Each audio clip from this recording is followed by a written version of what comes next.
Saudaraku, pada kali ini kita akan membahas tema Habib kurang beradab, santap.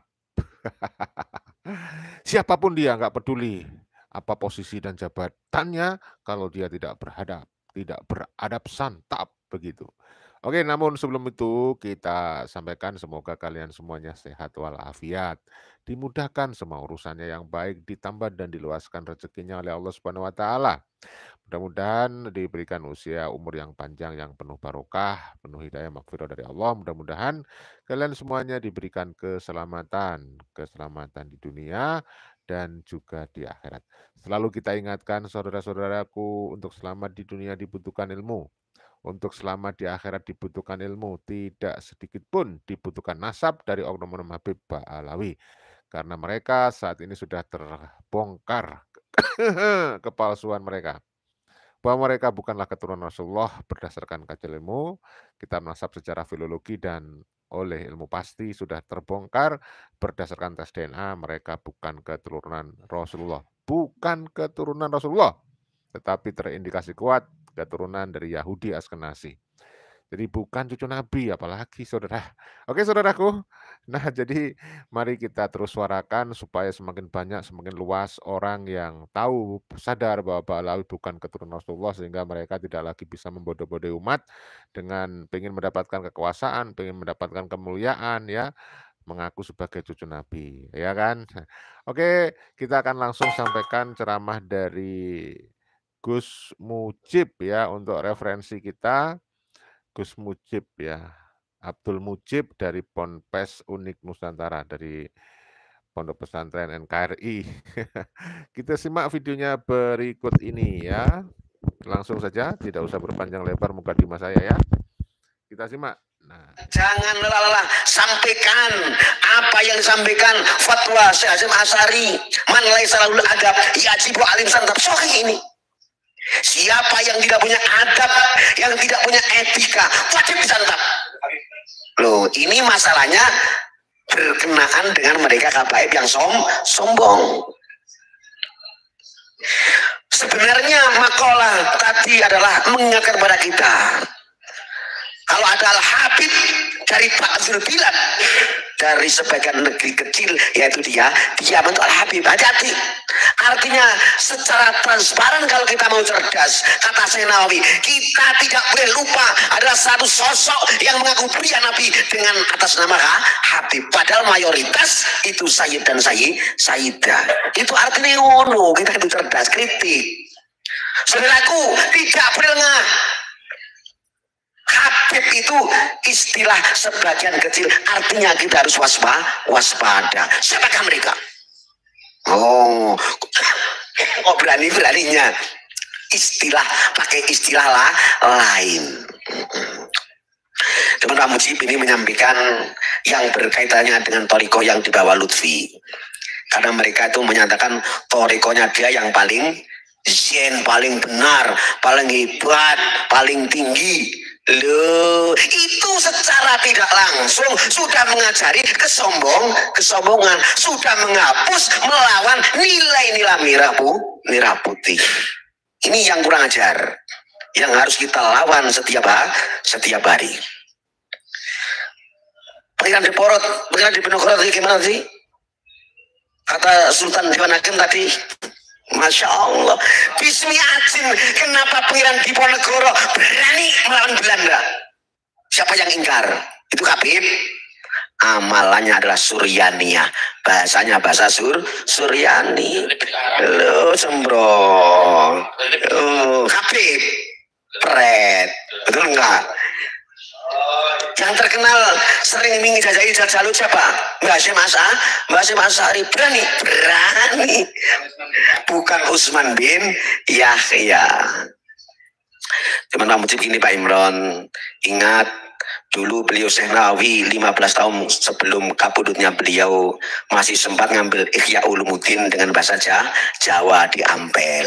Dan ini Pak Mujib banyak menyampaikan Ihya, ya. Ini dengan bahasa Jawa loh, ya. Ini Ihya Ulumuddin yang pernah dibawa oleh Syekh Nawawi 15 tahun sebelum beliau kabundut, dengan tulisan bahasa Jawa. Bismillahirrahmanirrahim. Al-Athar ya. Ini kalau kita pecinta Nabi Muhammad Shallallahu Alaihi Wasallam, ini karakter Nabi ya. Nabi dan Rasul kita tidak pernah ngajari sombong sama sekali. Yang namanya Abu Tauhid, beliau Ibrahim alaihissalam. Lu ini sangat hormat. Ibarat syahadatnya Nabi kita, Rasul kita, asyhadu alla ilaha illallah wa anna siapa? Ibrahim Rasulullah. Asyhadu alla ilaha illallah wa asyhadu anna Musa Rasulullah. Asyhadu alla ilaha illallah wa asyhadu anna Abu Bakrin termasuk min warathati Nabi Ibrahim alaihissalam. Ini Muhammad diutus, diperintah oleh Allah Subhanahu wa taala, ajaran Abu Bakar harus dibawa ketauhidan. Artinya beliau tidak pernah sombong. Ajaran Abu Bakar aja dibawa. Bagaimana beliau bukti kalau Nabi Rasul kita ini menghargai Ibrahim? Ajaran karakter jiwa Nabi Ibrahim ini ditanamkan di Abu Bakar As-Siddiq radhiyallahu anhu. Nah ini rame-rame Thariqah Naqsabandiyah yang ada di Nusantara tetap sumbernya dari Abu Bakar Siddiq. Sudah jelas Rasulullah Shallallahu Alaihi Wasallam.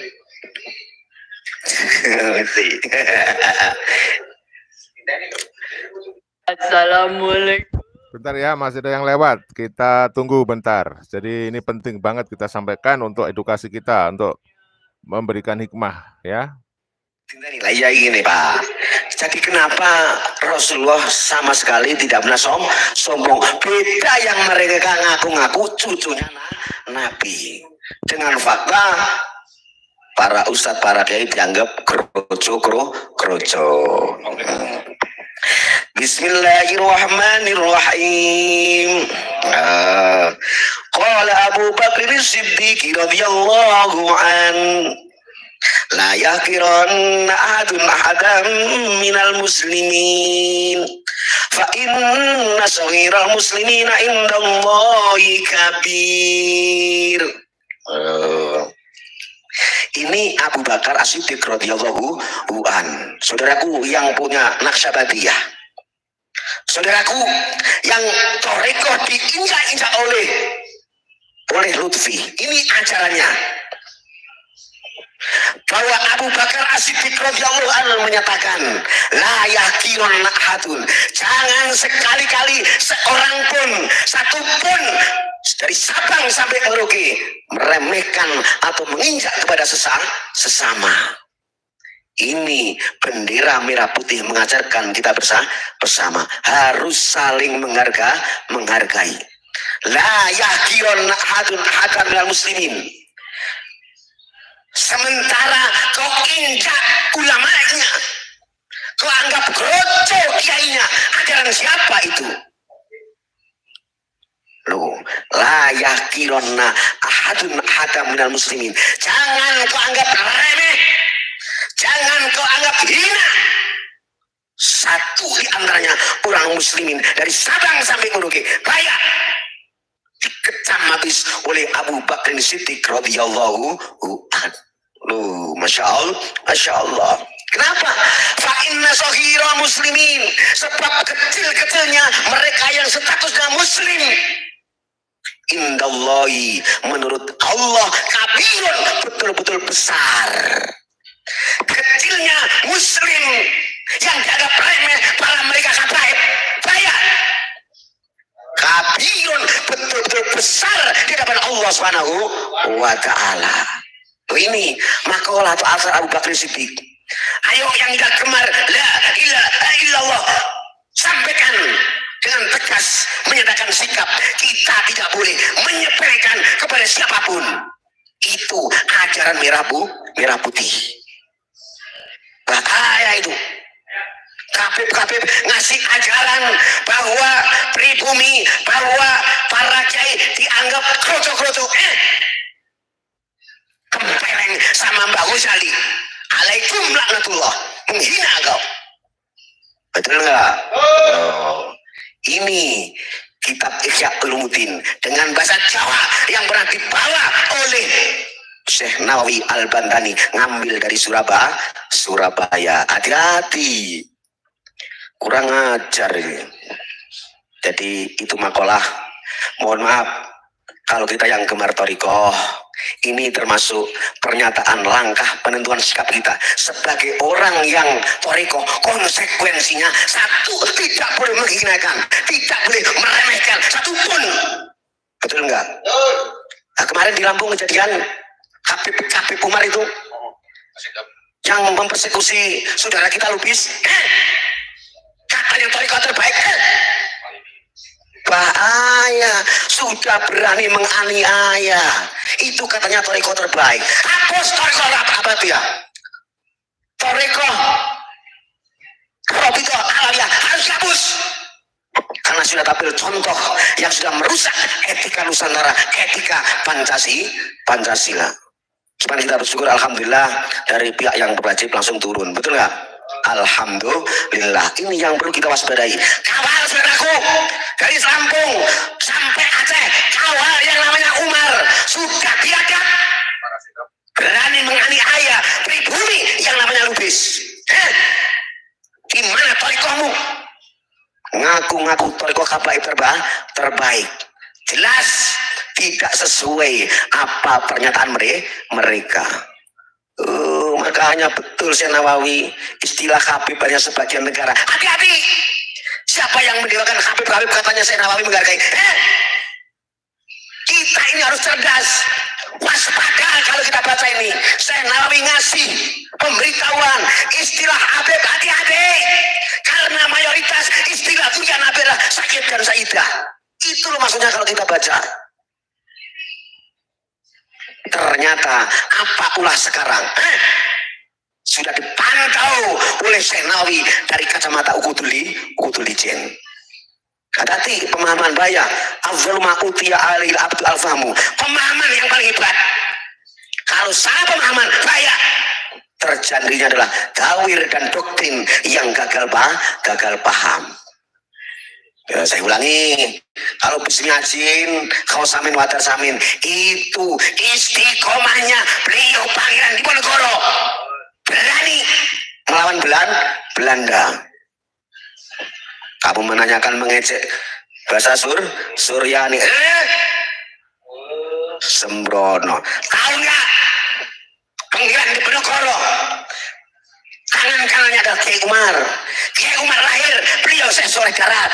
Syekh Soleh Darat melahirkan Mbah Hasyim Asy'ari, melahirkan Mbah Dahlan, melahirkan Era Kartini. Dengarin, orang-orang pemberani yang istiqomahnya Asmaul Suryaniyah.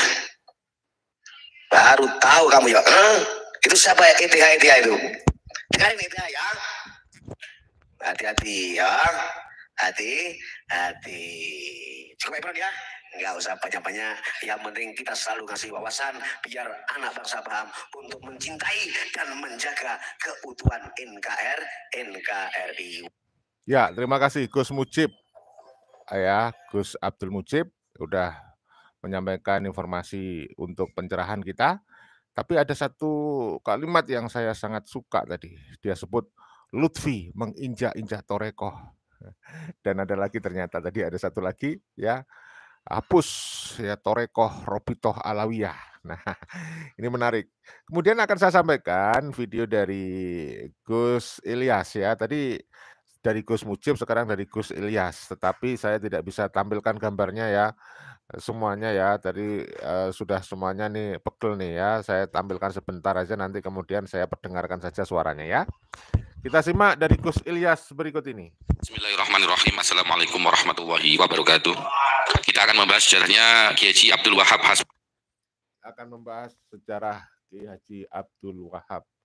Hasbullah ya. Luar biasa. Ini dia. Kiai Haji Abdul Wahab Hasbullah Jombang. Jadi Mbah Abdul Wahab Hasbullah ini dilahirkan pada tahun 1888 Masehi. Kalau dilihat dari tahunnya, ini masa-masa termasuk tahunnya Syekh Abuya Hasan Armin Al-Bandani, gurunya Abuya Muhammad Ghufran Al-Bandani. Kemudian orang tuanya adalah bernama Kiai Haji Hasbullah Said, jadi pengasuh pondok Tambak Beras Jombang. Ibunya bernama Nyai Latifah atau Ibu Nyai Latifah. Di sini diceritakan bahwa Hasbullah ini dari kecil banyak dihabiskan waktunya untuk di pondok pesantren. Jadi memang masyhur ulama-ulama Nusantara pasti mayoritas untuk menempuh pendidikan agama di pondok pesantren itu sampai puluhan tahun lamanya. Ada yang 35 tahun, 32 tahun, 40 tahun, 30 tahun, dan lain sebagainya. Kemudian sejak dini beliau sudah belajar agama dan akhlak kepada ayahnya langsung, Kiai Haji Hasbullah. Termasuk dalam hal ini juga diajarkan tentang kaligrafi, hadroh, berjanji, tiba, dan sholawat. Jadi saat masa-masa bahwa Hasbullah ini belum ada yang namanya rotibul haddad, rotibul atos, simtuduro, tidak ada sama sekali. Karena ini sudah jelas ya, termasuk seni kaligrafi, hadroh itu kalau di desa namanya terbangan.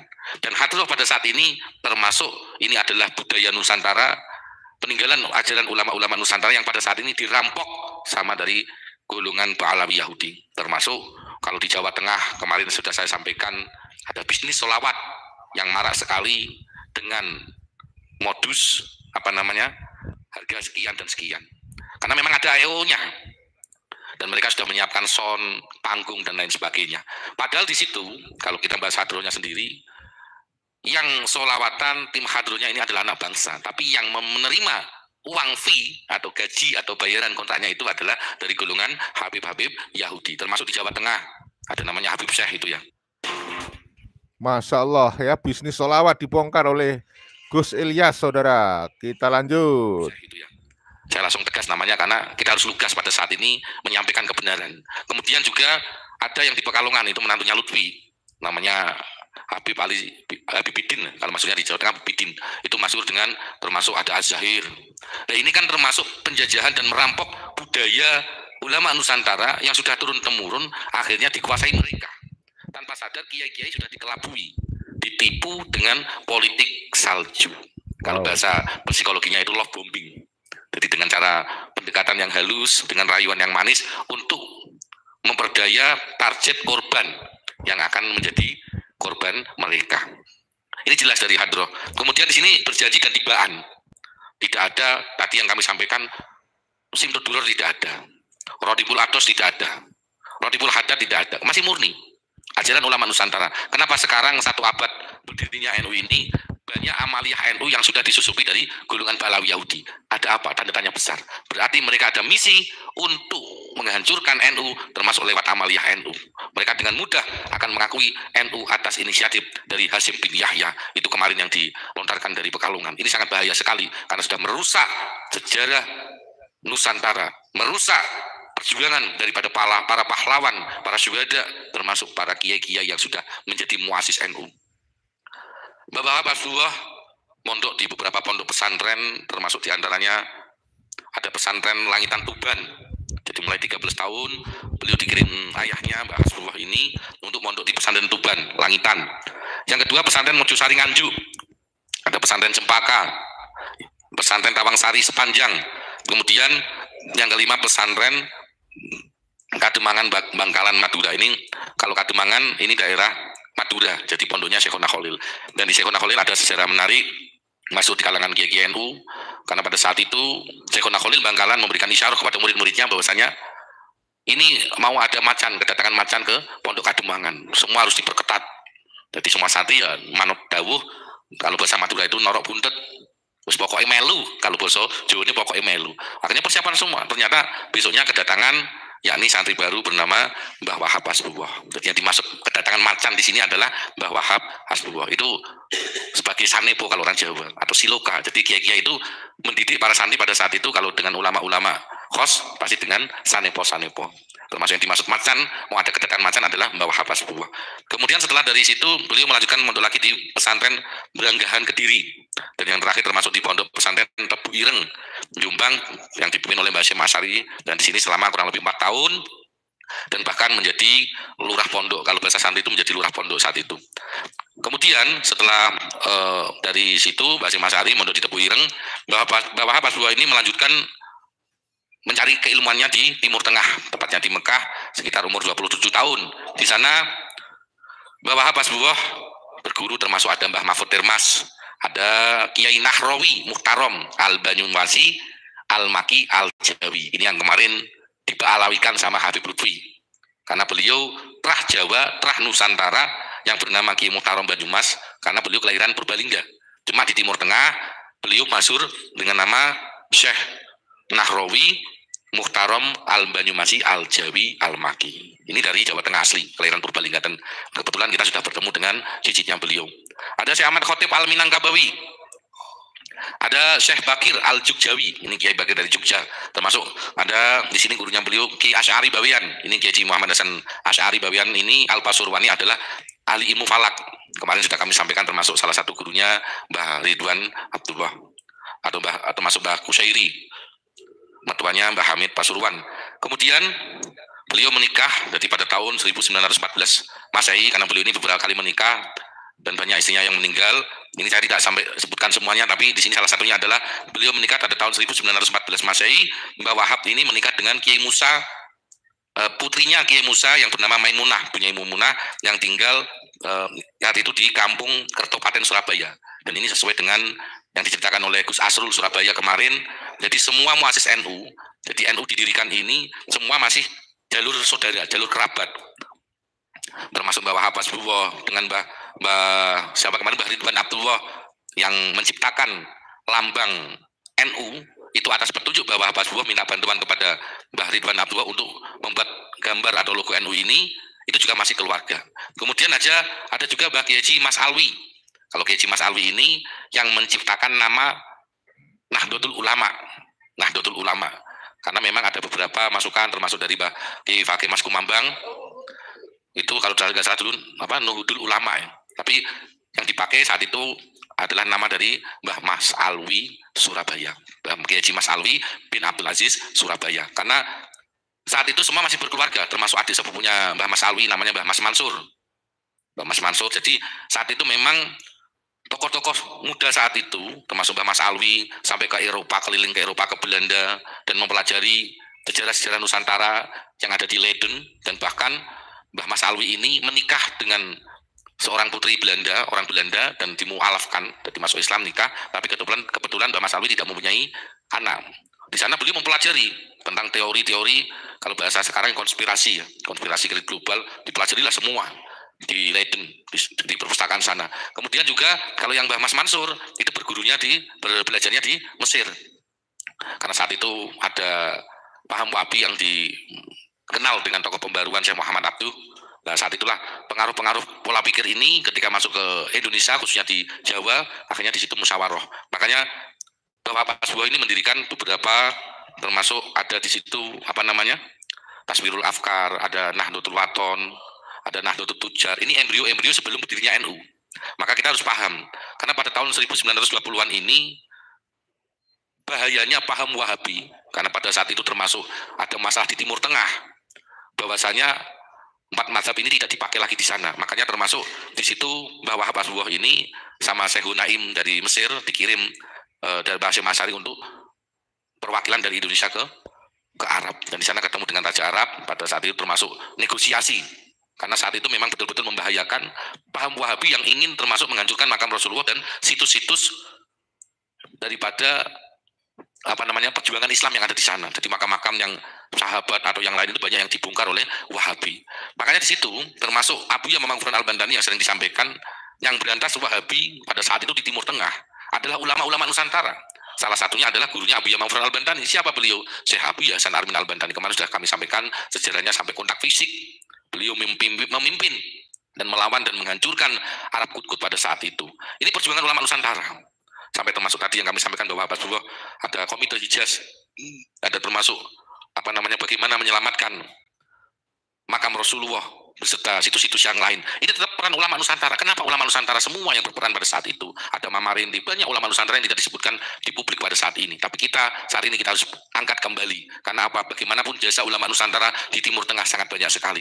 Saya hanya ingin bertanya, ketika berjuang melawan Wahabi di Timur Tengah, kemana golongan Bahlawi Yahudi? Apakah ngumpet atau di mana? Nah, ini yang harus kita ingat. Sejarah ulama Nusantara tetap paling depan ketika masalah jihad, jika masalah perjuangan. Tapi tidak pernah namanya pamrih. Lah kok sekarang enak-enaknya mengaku, oh tanpa Habib Indonesia tidak bisa merdeka. Bahkan di Demo 412 kemarin, saya kira jenengan ya, Ustaz Mujib ya, ada yang mengatakan bahwasanya saya adalah majikan kalian, bangsa ini adalah negara kami atau bangsa kami. Loh, ini kan kurang ajar sekali. Kok dengan seenaknya mereka mengakui negara Indonesia adalah negaranya mereka atau bangsa mereka, milik mereka, kemudian termasuk perjuangan diakui mereka semua. Lah kemana perjuangan ulama-ulama Nusantara kok ditenggelamkan semua? Ayo para kiai-kiai saat ini harus sadar, penjenengan semua sekarang ditipu sama Habib-Habib Yahudi. Mereka adalah iblis yang nyata yang sudah menipu penjenengan semua, yang akan menjerumuskan penjenengan semua, dan yang paling bahaya adalah menghancurkan bangsa Indonesia. Kalau kita bahas masalah perjuangan, bahwa Habib ini pernah menjadi Panglima Laskar Mujahidin, kalau dulu namanya Sabilillah, termasuk Mbak Ridwan Abdullah, bahkan termasuk putranya Mbak Ridwan Abdullah gugur mati syahid di tempat pertempuran saat itu waktu melawan Jepang. Bayangkan, bahwa Habib menjadi Panglima Laskar Mujahidin pada saat itu. Semua kiai-kiai yang berjuang, bahkan putra, keponakan, keluarga, diajak semua untuk berjuang saat itu. Mati pun ibaratnya semua dikembalikan kepada Allah Subhanahu wa Ta'ala karena saking cintanya kepada tanah air dan bangsa Indonesia. Ini adalah ajaran ulama Nusantara, tidak hanya mengajarkan agamis tapi nasionalis. Makanya Mas Alwi kenapa memberikan Nahdo? Karena bangkit banyak kiai-kiai tapi hanya memikirkan pondok pesantrennya sendiri, memikirkan golongan sendiri. Jarang sekali yang bangkit dan sadar betapa pentingnya bangsa Indonesia untuk masa depan anak cucu kita. Makanya diberikan Nahdlatul Ulama. Coba bagi yang nyinyir, kalau bahas ini saking luasnya nanti, cuma saya ambil poin-poinnya saja. Pondok unik kalau dikembalikan dibalikan. Unik singkatan daripada Ulin Nuril Islamil Qoyidi. Kalau dikembalikan atau dibalik namanya KINU, Ikilo NU. Jadi inilah Nahdlatul Ulama yang asli, yang dibawa oleh Abuya Muhammad Gufron Al-Bantani yang pada saat ini untuk menyadarkan para kiai-kiai dan masyarakat Indonesia sesuai dengan fitrahnya NU. Jadi singkatan daripada Qoyidil Islam Nahdlatul Ulama. Jadi kuatnya Islam adalah pergerakan para ulama.